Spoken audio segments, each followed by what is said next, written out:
నేను ఎక్కడో ట్రోల్ చూసానండి, పంచకట్టు దోశ చీరకట్టు దోశ అని. ఇదేంటైతే అమ్మో బాబాయ్, అది చాలా వైరల్ అయిపోయి ప్రతి ఒక్కరు నాకు మెసేజ్ పెట్టారు. నేను చూశాను. I feel very good about it. ఎందుకంటే యునో గుడ్ ఆర్ బ్యాడ్ మనకు చాలా పబ్లిసిటీ క్రియేట్ అయింది. నెట్వర్క్ ని బిల్డ్ చేసుకోవాలి అంటే లగ్జరీ లైఫ్ ని చూయిస్తేనే కొన్ని కాంటాక్ట్స్ వస్తాయి, కొన్ని కాంటాక్ట్స్ బిల్డ్ అవుతాయి అని ఉంటది. This is a false myth factor. అది నా విషయంలో అయితే మిత్ అనే అంటాను. ఎందుకంటే నేను వెళ్ళే కంటే ముందే నా బ్రాండ్ వెళ్ళి ఉంటుంది. ఆబ్వియస్లీ సో నా ఇంట్రడక్షన్ అవసరం లేదు.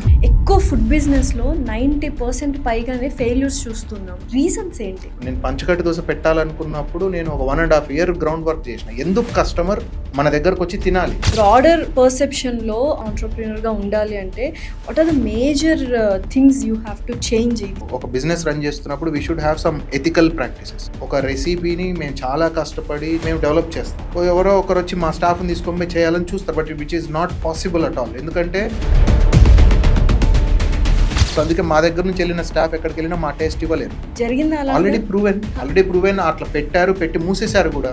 ఏంటది? చాలా బ్రాండ్స్ ఉన్నాయి.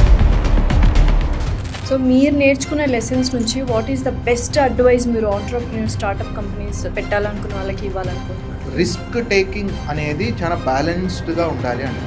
అది ఏదైనా తలకిందులు అయితే మనల్ని నమ్ముకున్న వాళ్ళ లైఫ్లు కూడా తలకిందులు అవ్వద్దు. చాలా మంది బిజినెస్ పెడతారు, సక్సెస్ అవుతారు. ఆ కన్సిస్టెన్సీని మెయింటైన్ చేయడంలో చాలా మంది ఫెయిల్ అయిపోయి షట్ డౌన్ చేసిన బిజినెస్లు చాలా చూసాం, ఎస్పెషల్లీ ఫుడ్ బిజినెస్లో.